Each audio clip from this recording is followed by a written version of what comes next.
दूर फिरंगी को करने की सबने मन में ठानी थी। चमक उठी सन 57 में वो तलवार पुरानी थी। बुंदेले हर बोलों के मुंह सुनी, हमने वो कहानी थी। खूब लड़ी मर्दानी वो तो झांसी वाली रानी थी। सन 1957 का जो रिवॉल्ट था उसके बहुत सारे कारण थे। हमारे अंदर बहुत समय से गुस्सा भरा हुआ था जो इस समय निकला था। अगर हम सब लोग मिलकर कोशिश करते तो शायद हमें 100 साल पहले ही आज़ादी मिल जाती, लेकिन हिंदुस्तान की किस्मत में कुछ और ही लिखा था। तो आज हम उसी 1857 की क्रांति के बारे में बात करने वाले हैं।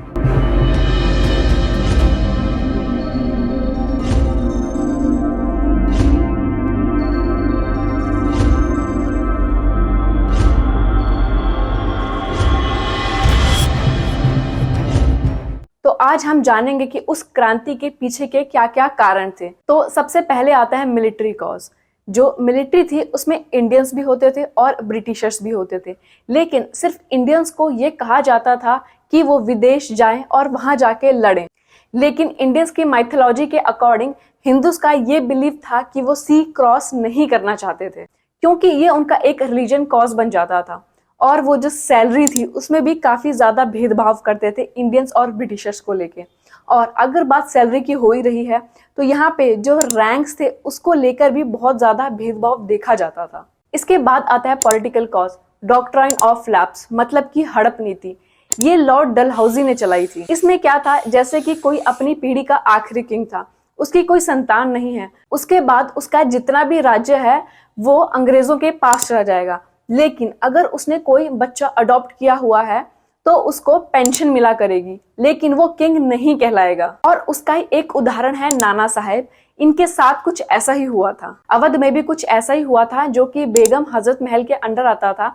उन्होंने ये कहा कि वहाँ की जो एडमिनिस्ट्रेशन है वो सही नहीं है। उसके बाद आता है इकोनॉमिक कॉज। जो भी टैक्स थे वो बहुत ज्यादा हाई कर दिए गए थे। टैक्स पॉलिसी इंडियन प्रोडक्ट्स में भी काफी ज्यादा बढ़ा दी गई थी। ब्रिटिशर्स ने क्या किया था कि जितने भी हमारी हैंडक्राफ्ट्स की इंडस्ट्री थी उन्हें बंद करवा दिया था, और इसकी वजह से हमें जो बहुत ज्यादा बेरोजगारी है वो देखने को मिलती है। उसके बाद आता है सोशियो रिलीजियस कॉज। इन्होंने 1829 में एंटी सती रेजोल्यूशन को पास किया था।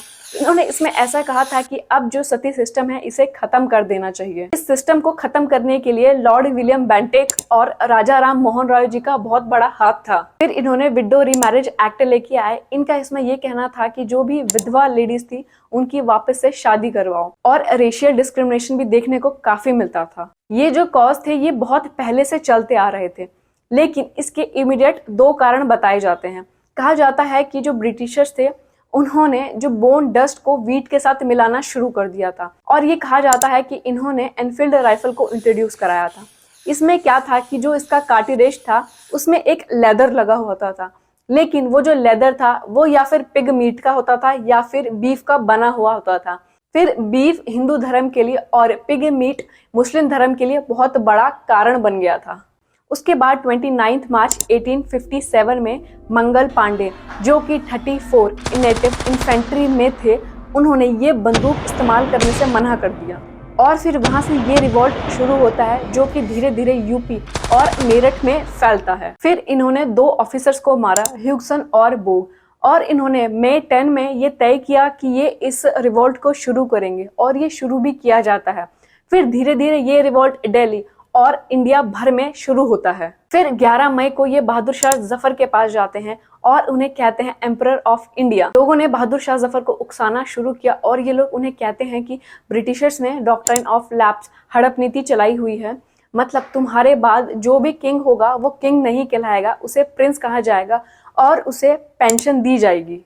फिर लोगों ने उन्हें पूरी तरह से उकसा दिया और फिर ये रिवॉल्ट जो था ये पूरी तरह से शुरू हो गया। फिर दिल्ली से बहादुर शाह जफर, बरेली से खान बहादुर, कानपुर से नाना साहेब और तांत्या तोपे, लखनऊ से बेगम हजरत महल, झांसी से रानी लक्ष्मीबाई, जगदीशपुर से कुंवर सिंह और अमर सिंह ने ये रिवोल्ट पूरी तरह से शुरू किया। और भी काफी ज्यादा जगह थी जहां से ये रिवोल्ट शुरू हुआ था। जब ये रिवोल्ट कर रहे थे तो कुछ लोग भाग गए थे, कुछ लोग मर गए थे। बहादुर शाह जफर को रंगून भेज दिया गया था।